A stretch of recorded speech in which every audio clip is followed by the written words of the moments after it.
what do they expect me to do about it, blah, blah, blah. You know, I had a bit of an attitude back then. You with an attitude, Lee? I don't believe it. Welcome to How to Take the Lead, the podcast where we challenge the myths and stereotypes of what it means to be a leader today and help you to succeed in post without compromise. I'm Lee Griffith. And I'm Carrie-Anne Wade, and together we will be your guides, questioning everything we've ever learnt about leadership, sharing our experiences along the way, and inspiring you to make a real impact in your role. Visit howtotakethelead.com for show notes, past episodes, and to join our community. Enjoy this episode. Hello and welcome to this episode of How to Take the Lead. I'm waving at the lovely Lee because as well as being available to listen to via our podcast, you can also watch us over on the YouTube channel if you so wish. So we've made the effort, put a bit of lippy on now that we've got people who might well be watching us. So before I get into what we're going to talk about this episode, I will carry on with all of the housekeeping bits. So as I've said, we are on the podcast, we are on YouTube. You can join us in our Substack community where we are engaging with a number of other like-minded leaders who, like us, want to challenge the status quo of leadership and see leadership done differently. So there's lots of bonus content over in our Substack community and chats that you can get involved in, which is very exciting. And we are also on the socials, so you can catch us on Instagram and Twitter. And you can get the links for all of those things on our website, which is www.howtotakethelead.com. Lee, is that everything that I needed to talk about? I think that's pretty perfect. Yeah, well done. Pretty perfect. So, Lee, how are you on this fine day? I'm good. I've been for, now what's the word you taught me? I've been for a bit of a yomp. Is that a word? Yomp. You've been yomping, have you? Yes. This is a word Carrie-Anne's taught me in 2022. Yeah. Yes. Last year word. Never heard it before. I've been for a yomp, so I'm feeling very energized and refreshed. I love it. And do you know what? I'm just so glad that it is actually a word, because when I used it in a really random train conversation with strangers last year, I began to question whether yomping was a thing, but I am assured that it is. So I hope you enjoyed your yomp. I feel like I might go for a yomp after we've recorded this episode because I haven't really had any fresh air today. So maybe a purposeful yomp is just what I need. Yeah. I kind of want listeners now to tell us if they know the word yomp. Maybe I don't know if it's a class thing or a geographical thing, but it could say a lot if people know it. Like, give us some contextual information about you. Yes. Yeah, it could be some sort of strange colloquial term that I've just picked up from somewhere, completely random. So yes, anything on yomping, do get in touch. I've already listed all the ways you can contact us. And I think without further ado, because this could go any random which way, this conversation, let's go yomping through the topic that we're here to talk about. Which yomp feels like quite a good description for this week's episode, because we are going to talk about leaders owning their shit. Excuse my language, bleep, bleep, bleep. And I'm not normally the swearer on this podcast, I have to say. Usually you drop a couple of the little swear words, Lee, and I look what you're talking about. Absolutely mortified by it. But there wasn't really any other way to describe the conversation that we wanted to have, which was definitely around leaders owning it when they are making mistakes. So to get us into that conversation, I think it's only fair to say that we do all make mistakes because we are only human after all. But I guess from a leadership point of view and a life point of view, it's how we respond to those mistakes, learn from them, and I guess how we're transparent about them and own them, that really makes all the difference. And that's what matters. So that's what we wanted to talk about in today's episode. So as a leader, and I think we've discussed this before, so I'm just going to set a bit of context around the discussion.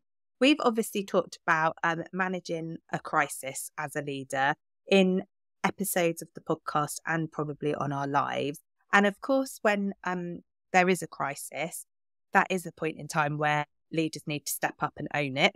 And crisis can often be as a result of a mistake. But I do want to caveat the conversation today with the fact that we're not just talking about managing a crisis when we're having this conversation, because as leaders, we can also make mistakes in all other areas of our working and leadership life. So that might be a mistake in the way that we've been handling a relationship. Perhaps we've handled specific stakeholders badly, or the building and development of a relationship with a really important person in our leadership career. Or maybe it's making the wrong call in terms of a decision that you've made, or the way you've decided to focus your strategic direction or direction of travel as a leader or organisation. So I just wanted to say, well, it would be easy to always go to complete crisis scenario.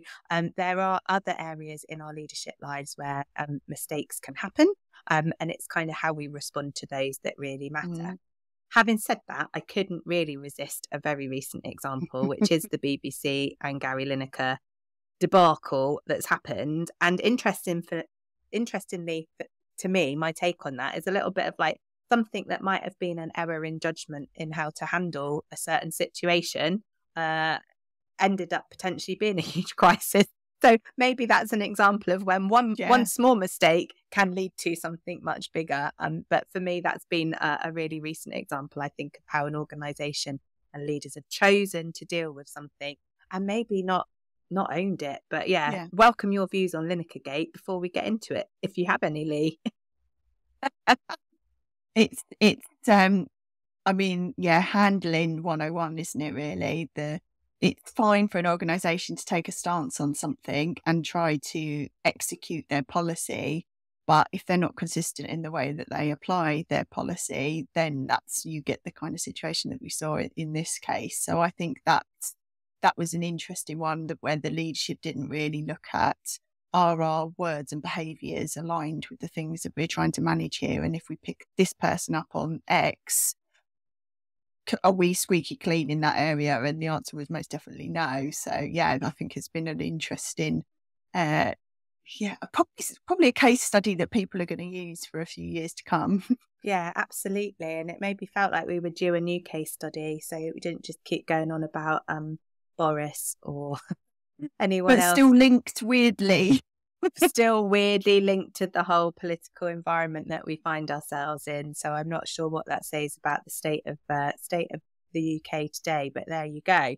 So that was a kind of tiny example. Well, not tiny, it was big, it blew up, but that was one example of kind of managing mistakes and owning or not owning them, and the impact that can have. So I thought, let's get into it a little bit at the start of this conversation around, actually, as a leader, how you might start to identify when you're getting it wrong. So we've said that it's not always going to be a massive crisis scenario that happens that then gives you all those warning bells and alarms that mistakes being made, we need to start to deal with this. It might be other softer intelligence that is coming your way that you may or may not be have your eyes open to, I guess. So what sort of things should you be looking out for as a leader to help you identify when you're heading into that territory of potentially making a mistake or getting it wrongly? I mean, I think there are warning signs at all different levels, but it's how loud it rings, I suppose. So for me, it could be as simple as what people are actually telling you, what the informal chatter is. Often people overlook what the kind of quiet words and quiet talk behind your back is that's happening. A side note, that's obviously why you've got to be really listening and asking the right kind of questions, and have people in your network who are going to tell you what's really going on and the types of things that you don't want to hear. You can see it if maybe the things that you've asked to be executed in some way, if those actions aren't acted on. You see this often with executive teams. People might be nodding their head around a table when you've given them some kind of direction, or we're going to take this action. You take it as acceptance, and then you all step out of the room and you get 6-7 different versions of what they think's happening, or they just don't take any action because they didn't agree with you in the first place. So that's a clear sign that you don't have alignment on an issue. For example, we talked before about operational performance, staff morale, staff engagement, customer satisfaction, and stakeholder engagement, stakeholder satisfaction, complaints you're getting, or a lack of feedback you might be getting. or just general commentary. It might be media, it might be other. So there's so many different facets of the way your business is running that can tell you that there is either a lack of alignment or something's just a bit off that you need to look into more detail.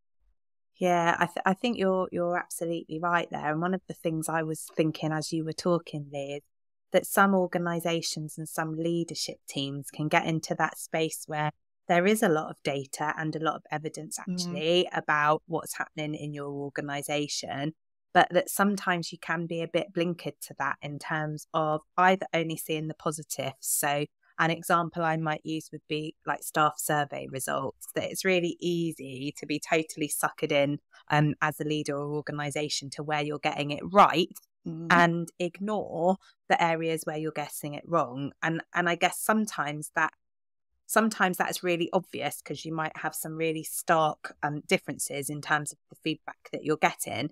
But I think where it can be a bit tricky for people sometimes to really start to see that as a sign of like things aren't going well here is maybe when things are sort of sustained, or it's like very, very small, very minor differences in how, questions around how people feel about working for the organisation only go up by a small amount or down by a small amount, that you can think everything's okay, but it's that need to triangulate it, I guess, with all of that other feedback and intelligence, isn't it, that will help you to work out where you might need to put some efforts to avoid getting it wrong or making that mistake.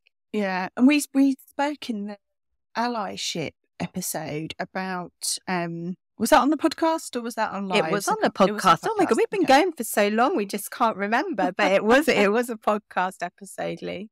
But we discussed there around sometimes you might discount data because it doesn't look statistically significant and there might be small numbers, but actually, small numbers can have mighty voices. So you have to really scrutinise the data that you do have from every angle. And as you've just said, that triangulation piece is really important. And I know we've also talked about probably in that episode and many others, and I know this is something you mention a lot around that echo chamber, like that importance of actually being surrounded by people who will constructively challenge and tell you like it is. Because I think that's probably the other kind of element to that, is you don't want to be surrounded by the yes people who are always just going to tell you everything through rose-tinted glasses. You do need to make sure you've got that diverse kind of thinking experience and voice in your leadership team, so that people can actually start to flag, I'm not sure that is what it's telling us. But getting into digressing, that obviously links to needing to feel like psychologically safe to do that.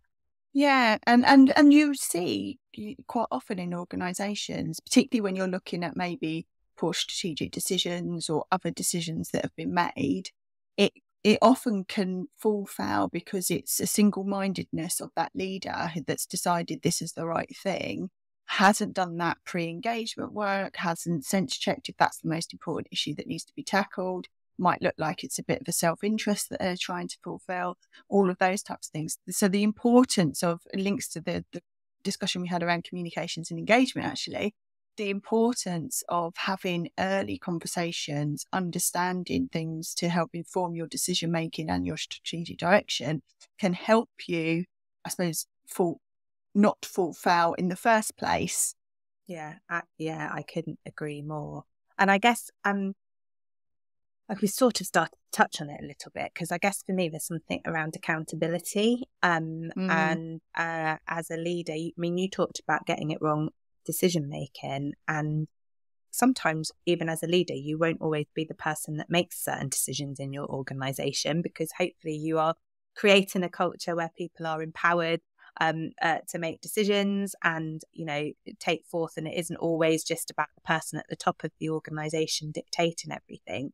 But I'd be interested to know your views around accountability in the context of making mistakes and getting it wrong, because I have seen examples throughout my career, and I'm sure we all have actually, just generally in terms of kind of things that we've seen play out in the media, for example, where some types of leaders can get into a sort of space where something's gone wrong, there's been a mistake, and their approach to dealing with that is going to be to blame someone else. or to try and find the scapegoat who they can kind of put all of that onto. So rather than owning their own SHIT, they're just going to pass it on to someone else and be like, it's not my problem, I didn't make that decision, you know, whatever it is. So I'd just be interested in your experiences and your views, I guess, around that kind of scapegoating and blame culture, and your thoughts around accountability as a leader when things go wrong. Yeah, I really get that this can be a challenging area, and I certainly, you know, didn't handle myself admirably in my earlier days in my career for that exact reason. You know, I remember feeling put out sometimes, I suppose, if someone in my team had messed up and I didn't want to be associated with it. It felt like I needed to justify that I wouldn't have done it like that.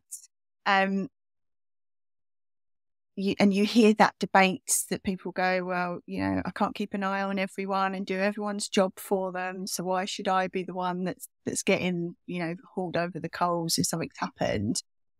What do they expect me to do about it? Blah blah blah. You know, I had a bit of an attitude back then. You had an attitude, Lee? I don't believe it. But you know, I've heard leaders say similar as well, and it takes a lot of reflection and understanding to recognise that actually as a leader, as a manager of people, I bear responsibility for them. And part of my understanding was when the shoe was on the other foot, and I worked under some leaders who were behaving, I suppose, just like I had, and I really didn't like it. And I suppose also seeing the difference of working under people who didn't behave like that, who you felt had your back. And so seeing the kind of compare and contrast really helped shape me and how I wanted to recognise the type of leader I wanted to be. And I remember one situation where one of my bosses many years ago made the headlines in the local paper after a very challenging issue had arose, and I got blamed for the poor media coverage for them, not for the organisation, for them. And there was no recognition from this person that the organisational issue that was being reported was true. You know, it was absolutely big news that the paper should have been reporting on. But B, that as the leader, they needed to take responsibility. But in fact, they wanted to be so far removed from the story. And I think behaving the way that they did at the time, I mean, they like bawled me out in an open plan office, practically throwing the paper at me to make this point about how I'd made them a lamb to the slaughter. It created such a bigger issue, really, because it looked defensive externally. They didn't want to own it.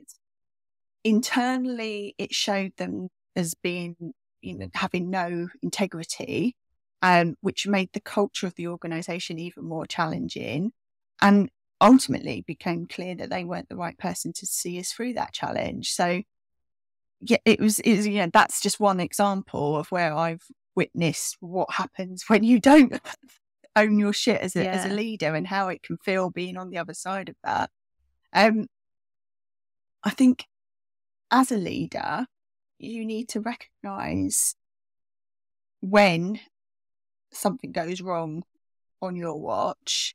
No matter how senior or how removed you are from the situation, you do ultimately have an accountability. You know, it could be because of the direct decisions you've made or the strategies you've set, as we've talked about. It could be because you've been unclear in your communications and the expectations that you have of delivery.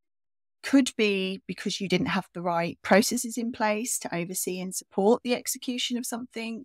It could be because you haven't put the right training in place, or you haven't checked in with people to see if they know what they're doing. You know, it boils down at the end of the day as a leader that you've either not set the right conditions at the very beginning, or you don't have the right governance and structure throughout the process. And that's your responsibility as a leader at the end of the day. Yeah, absolutely. And there's something in there for me about, something may have happened in a different part of the organization that if, you're in a big organization, you haven't got sight of immediately as it happens. But there is then something about once it comes to you and it has been drawn to your attention, it's on you to take the actions to put that right and mitigate it, not to push it back down and go, oh, well, it was somebody else's fault and I didn't know about it. And I have seen that attitude play out a few times through my career, and it's very uncomfortable, isn't it? Because it's like, there was one thing when you didn't know that there was an issue happening, that you couldn't have potentially taken the action to fix it, but now there's absolutely like no sensible rationale for like almost ignoring it and pretending that you don't know that it's happening. It's on you now to put all those things in place, whatever they might be, the examples you've mentioned, to try and find a resolution to that situation. But you see some organisations as well, particularly when they've had maybe investigations into things that have happened in an organisation, and what comes up is a story of a complete lack of awareness of what's happening in that organisation, and so that goes back to your governance processes, and you don't have the right line of sight. This isn't about being in the weeds and being micromanaging, but it is about what's your accountability processes and how are you managing that through your governance structure. We're maybe moving naturally a bit into this space as we're talking about people being accountable, and that as a leader at in that leadership team of your organisation, like that's your role, that is your role, no matter where that situation or that mistake has arisen in your organisation, to take some ownership of that. And obviously, a lot of my career has been spent in healthcare, so this feels like it's quite pertinent, but it does often feel like sorry seems to be the hardest word for some leaders and organizations. Now, I want to say that in the tune of a song, but I'm not going to put people through that pain of me trying to sing it to you. But I guess some sense of conflict can arise because the leadership styles that we talk about, obviously we talk about wanting leaders to act with integrity, but we want them to be compassionate and be empathetic, and that's absolutely what we would advocate for.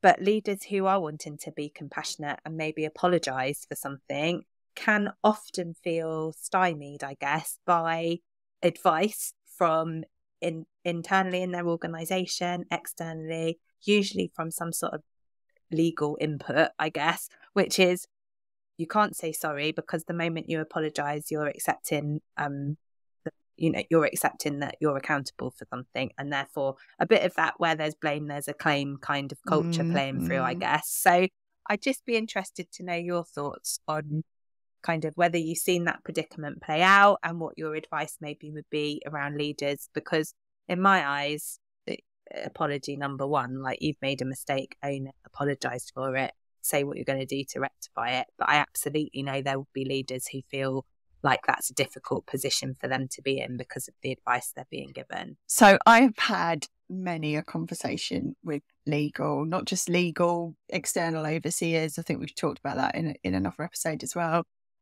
where forces outside of your organisation are basically trying to get you to act and behave in a certain way. Strip out anything that might sound like an apology or that you're accepting responsibility in some way.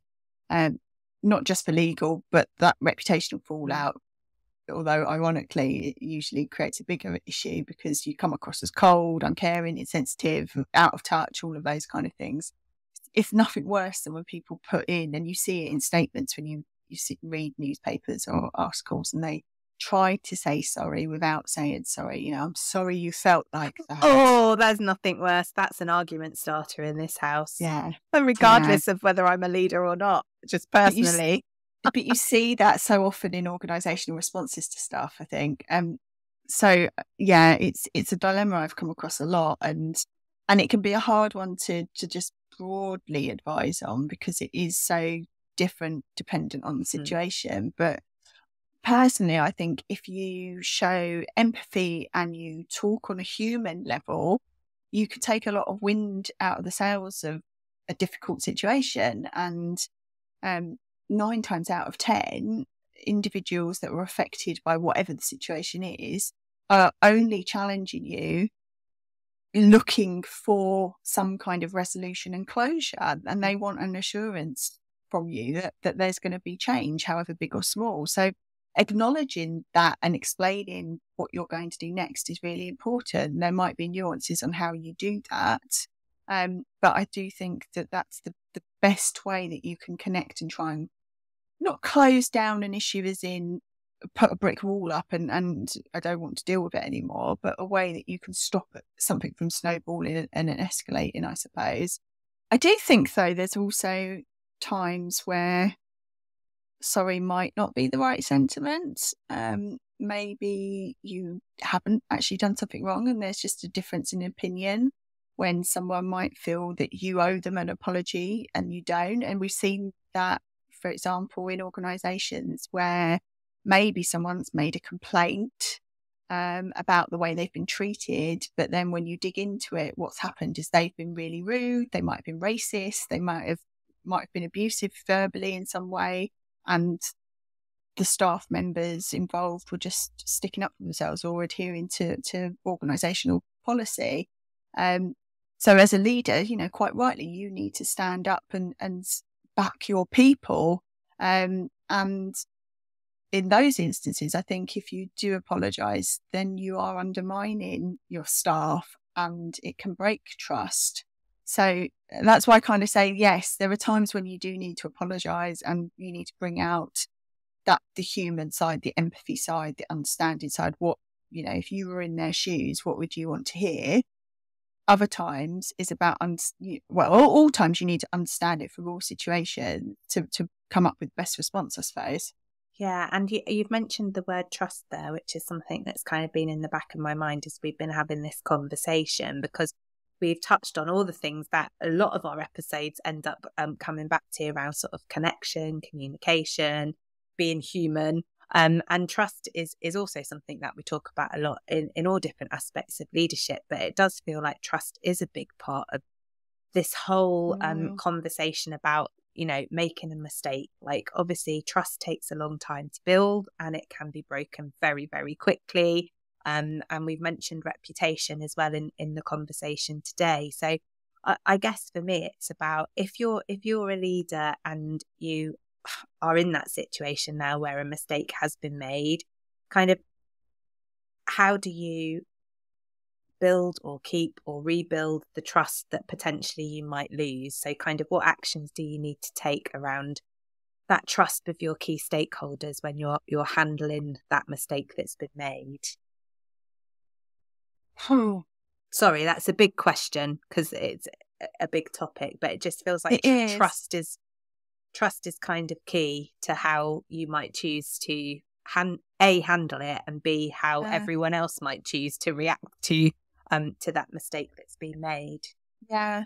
I mean, there's so much in that, and I don't want to rehash our conversation from the first series where we were talking about what happens if you lose trust. So I do recommend that people go back and have a listen to that one. I think for me, it's all about your credibility as a leader. So if you don't have trust, you don't have that credibility, and your credibility is absolutely impacted by the decisions that you make, the actions you take, how you respond to situations that are challenging, both with that big and the little c. So almost picking up on some of the things we spoke about before, that triangulation, that assessing a situation from all parts, actively asking questions of people and listening really actively to understand the context of a situation, what a good outcome of that situation would look like.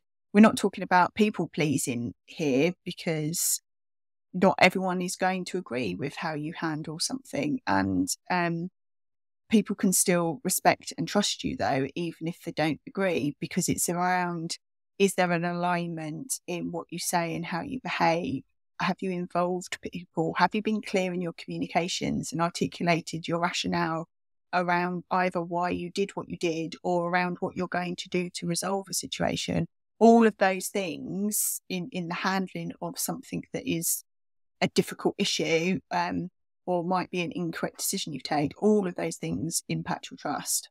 Yeah, and I like the point you've made about it's not about the people pleasing, because it's easy to want to try and rectify your mistake by doing the thing that you think is going to make everybody like you again. That might not be the right thing to do. So there is that element about keeping your integrity and kind of staying true to making the right decision, not the decision that means everybody's going to be like, oh yeah, I like Carrie Ann again because she's handled that mistake like this. So it is about doing the right thing, isn't it? And, you know, as you say, people can trust you and respect you, even if they don't necessarily agree, you know, with the action that you're taking to rectify a mistake that's been made. But actually seeing that you're taking the action is the bit that helps with that trust, I think. So thank you. And I love the plug to go and listen to a previous episode. I think we've mentioned a lot of previous episodes in today's, so I reckon I'm going to put all the links in the show notes so people can listen back.